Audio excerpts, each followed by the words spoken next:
Là, je rentre dans un petit village, tout petit. Réparateur de camions, réparateur de voitures. Il y avait 4 chiens en garde à vous là-bas tout à l'heure.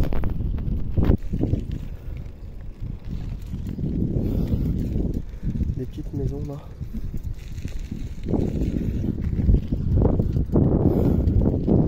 Peut-être qu'il y a un réparateur de vélo, hein, pour éviter le claquement du pédalier.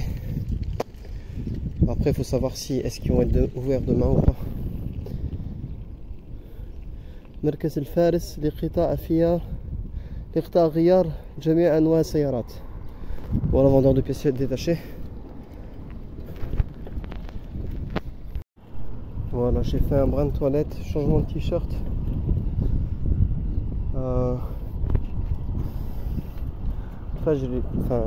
C'est fait. Mais alhamdoulilah, Allah me donne la force de continuer encore. Donc là j'arrive bientôt. En fait je vais pas faire Thaoul, ça va me faire perdre trop de temps. Je vais tracer un peu plus haut directement. Et j'essaierai d'atteindre le point le plus comment dire, proche de la mer, en faisant une diagonale directe pour aller tout droit vers le haut en fait. Pas tourner à 90 degrés, enfin ça va me faire perdre des kilomètres. Donc voilà quoi. Là je me dirige pendant une période, il n'y a rien du tout. Je sais que je vais passer par rapport à... Je vais passer une station de TGV, de train de grande vitesse qui emmène à Médine, je pense. Voilà. Dommage pour l'appareil photo, mais ce que je vois c'est magnifique.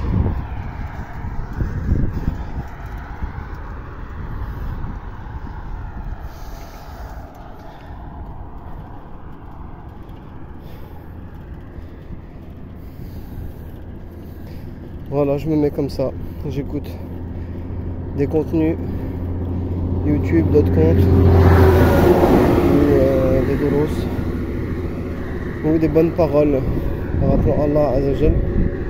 Je peux faire des kilomètres comme ça sans penser à autre chose. Deux grandes étoiles, je sais pas si on les voit. Voilà, là il y a une longue route, 30 km avant d'arriver à des stations, etc.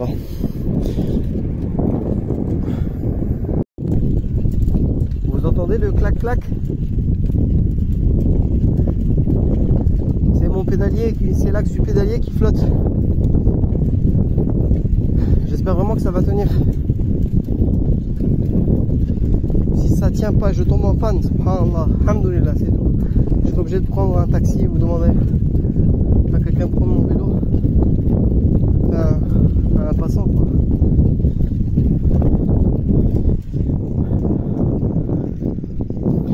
Magnifique. Je suis tout seul dans le désert. Cette sensation de liberté, je l'ai pas eu depuis longtemps. Si vous saviez comment je me... Enfin bref.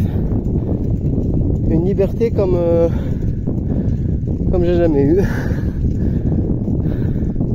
Il n'y a que moi et Allah là. Il n'y a qu'Allah qui me surveille là. Personne d'autre.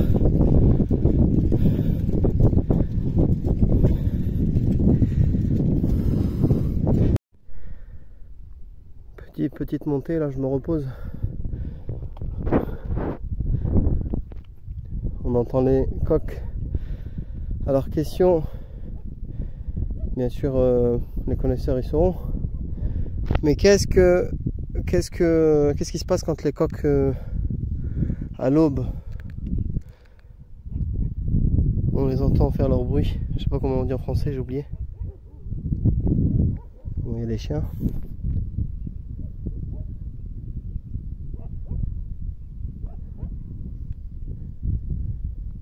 J'essaie de les écouter à nouveau. Bon. Quand il y a un coq qui fait son bruit du matin, c'est qu'il voit un ange. Il voit un ange. Et en général, on entend aussi des coqs le matin, au Fajr et au Asr, souvent. Et c'est qu'il voit les anges descendre et monter. Ce sont les anges qui enregistrent qui a fait le Fajr et qui a fait l'Asr. Et lorsqu'on voit un ange, normalement, on doit dire sur la sunna, Allahumma inni. Non, quand on voit un ange, c'est pas nous qui le voyons. Quand le coq voit l'ange, on doit dire Allahumma inni as'aluka min fadlika.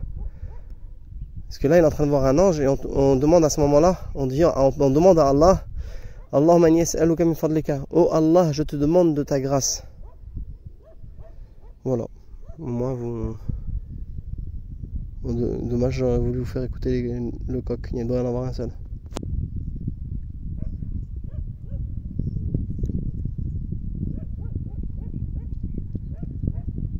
Khair.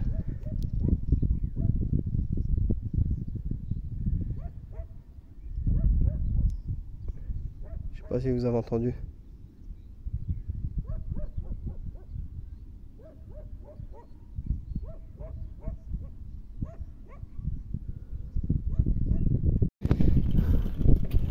Une pente, on la sent bien. Ça mouline fort. Enfin, je veux dire, j'ai mis la vitesse au plus petit, la plus petite vitesse. J'essaie d'atteindre le sommet de ce mont là. Inch'Allah, une belle descente.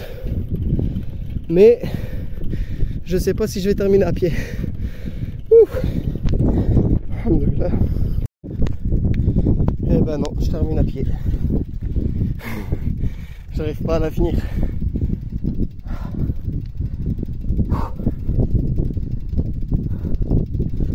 Ah, quand le corps il dit stop, hein.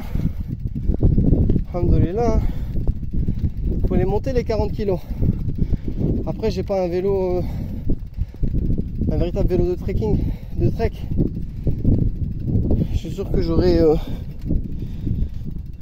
un pignon ou 2 pignons en plus. Ça irait. Mais bon, alhamdoulilah.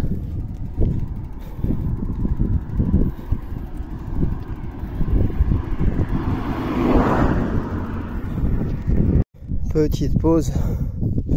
Il reste un peu. Mais même à pied, ça devient difficile.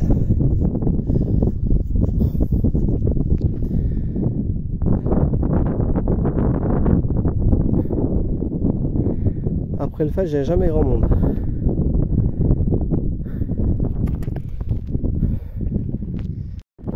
Moi qui pensais qu'en haut de la montagne, il y aurait une descente directe. Ben non, ça monte encore un peu. La descente, je pense que ce sera plus loin. Petite pause avant une belle descente. La pente, elle commence. Là, je vais me faire tout ça comme pente. Avec les virages, là on longe en fait l'autoroute. L'autoroute est juste derrière la montagne. Si je monte là derrière la montagne, je vois l'autoroute. Regardez-moi le jeu que j'ai ici.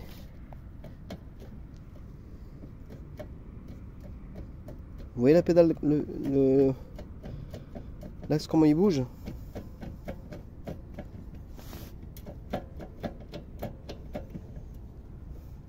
En fait, quand il y a un petit jeu, le jeu il augmente et ça abîme.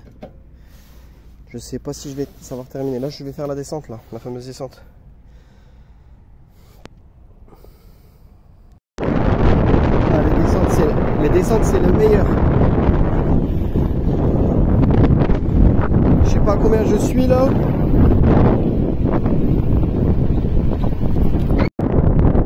Voilà, on voit. Je suis à 33, 35 sans pédaler, ça descend tout seul. Et si je pédale plus, je peux monter à 40. Alhamdoulilah. Mais l'histoire du pédalier, ça me fait mal, ça me fait peur. J'espère que je vais trouver de quoi le réparer. Ou que ça va tenir encore 200 km parce que cette nuit là, je pense que j'ai fait beaucoup. Je verrai arriver sur place. J'ai mis une station comme point d'arrivée. On verra si j'ai rattrapé le retard d'hier. Ils aiment bien klaxonner pour dire coucou, on t'a vu et tout. C'est amical quoi. C'est pas genre tu gênes. Hein. On avance. J'ai pris une longue pause au-dessus de la colline. Aujourd'hui, le soleil il tape pas fort. Bon, il est 7 h du matin, mais il n'est pas si clair en fait, il y a des nuages ou de la brume. En tout cas en bas, c'est style brouillard au fond. Ouais, voilà, je voulais vous dire un truc. Je sais pas si je vous l'ai dit auparavant ou pas, mais vous savez, moi je suis juste. Et souvent il y a des gens qui disent tel et tel peuple ils sont mauvais, tel et tel pays c'est des gens mauvais, etc. Moi je suis convaincu que il y a des bons et des mauvais partout, que le pays ne joue en rien. C'est vrai qu'à certains endroits il peut y avoir plus de mauvais que de bons. Ok. Et ça c'est normal, il y a même des hadiths qui le prouvent. Le fameux hadith de l'homme qui a tué 99 personnes et qui voulait se repentir. Et bien on lui a conseillé de quitter les gens mauvais pour aller vers les gens bons. De faire la hijra, de s'éloigner des mauvais pour se rapprocher des bonnes personnes. Puis le hadith il est connu, il meurt sur la route. Et les anges de l'enfer et les anges du paradis se disputent à leur sujet. Enfin bref, c'est pas le sujet, mais cela prouve que il peut y avoir des régions où les gens sont mauvais, certes. Mais moi je parle des pays arabes là.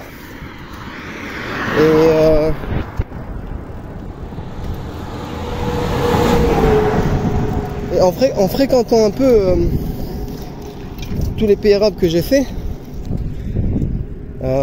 notamment le mien d'origine, l'Algérie, puis après d'autres dans l'Afrique, et plus particulièrement dans la péninsule arabique de l'Arabie Saoudite.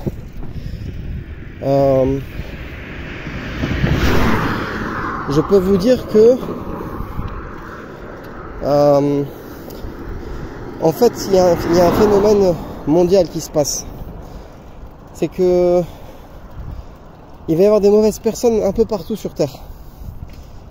Et on les voit tout de suite, ces mauvaises personnes-là. Je vais vous donner un exemple. Vous savez, il y a beaucoup de travailleurs étrangers en Arabie Saoudite. Et il y a des Saoudiens qui se comportent, c'est très très rare, ils se comportent, mais il y en a aussi, ils sont comme moi. Ils respectent ces personnes-là, malgré que voilà, bon, c'est un employé du bas de l'échelle. Mais il y en a, vous savez, ils sont hautains par rapport à eux, en fait. Et ça, j'aime pas ces personnes-là, il y en a partout. Il y en a en France, il y en a en Algérie. C'est les gens qui ont un petit peu d'argent et ils se la racontent, vous savez. Et bien, rien que ça, c'est des signes pour reconnaître les bonnes personnes et les mauvaises personnes sur Terre. Et donc, c'est comme ça que moi, j'analyse les gens en général. J'observe comment ils se comportent avec autrui. Est-ce qu'il a un rapport réel avec la religion, avec Allah? Est-ce qu'il y a de la miséricorde dans son cœur, etc. Voilà, c'était juste pour vous parler de ça. Donc, dire que tel ou tel pays sont bons. Aujourd'hui, je suis tombé sur hier. Je suis tombé sur des personnes, mashallah. Et là, j'ai fait une vidéo dans la nuit avec deux petits jeunes. Subhanallah, vous allez la voir, Inch'Allah, si Allah le veut. Ils étaient très gentils, ils étaient bien éduqués. Et t'as d'autres qui sont arrivés dans une Cadillac en se la racontant, etc. C'est les petits jeunes saoudiens qui ont dit ah haoula shabab ta'ishin. C'est des jeunes excités, on va dire. Bon, en gros, c'est des petits voyous, quoi. Enfin, et ils se comportaient mal avec le serveur. Et ben voilà, moi c'est comme ça que je distingue les bons des mauvais. Wallahu ta'ala a'la wa a'lam. En tout cas, il y a des signes. Il y a des signes apparents. Comme il a dit le prophète sallallahu alayhi wa sallam, c'est tes actions qui font de toi ce que tu es. Enfin, il n'a pas dit ça exactement, pardon, mais le prophète sallallahu alayhi wa sallam il a dit quoi? Ala inna fil jasadi la mudra idha saluhat saluha jasadu kulluh. N'est-ce pas qu'il y a dans le cœur un bout de chair? S'il est bon, tout le corps deviendra bon. Wa idha fasadat fasada al jasadu kulluh.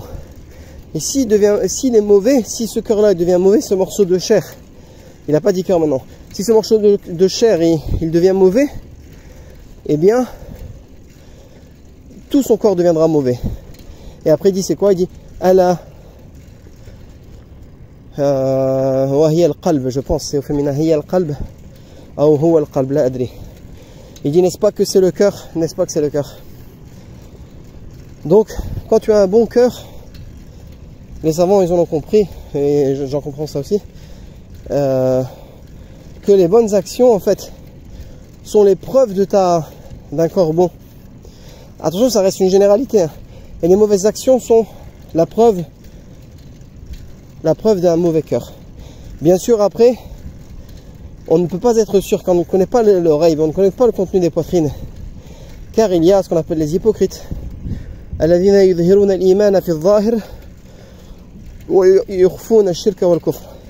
les hypocrites qui montrent en apparence la foi, l'islam en apparence, mais qui cachent la mécréance et l'hypocrisie et l'associationnisme, le polythéisme dans leur cœur. Donc voilà, c'était une petite parenthèse. Donc dire tel ou tel peuple il est mauvais ou tel peuple il est meilleur, à cette époque là franchement je dis dans tous les pays il y a des bons et des mauvais. Il y a ceux qui suivent les mondialistes avec tout ce qu'on leur a offert et tout ce que Shaitan leur a offert comme plaisir, jouissance, etc. Et il y a ceux qui ont choisi de ne pas les suivre. Après, même en bas de l'échelle, il peut y avoir des bons et des mauvais, mais c'est rare. Les mauvais, ils sont toujours plus présents dans le haut de l'échelle que dans le bas de l'échelle. Wallahu ta'ala ala wa alam. Parce que ceux qui sont dans le haut de l'échelle, ils sont éprouvés. Et Allah, il les éprouve avec du bas monde, dunya et ces choses-là. Et donc, leur cœur, il est testé. Enfin, c'était une petite parenthèse que je voulais ouvrir. Ça me venait à l'esprit. Je voulais la partager avec vous. Il fait frais, mais je suis bien quand même. Hein. Et le soleil, malgré ça, il tape. Il est 7 h. J'espère que je vais arriver dans une espèce de petite ville. Normalement c'est bon, le GPS il indique ça, mais c'est tout petit. Petite pause pour boire de l'eau. Ça suit bien. Alors, on voit pas.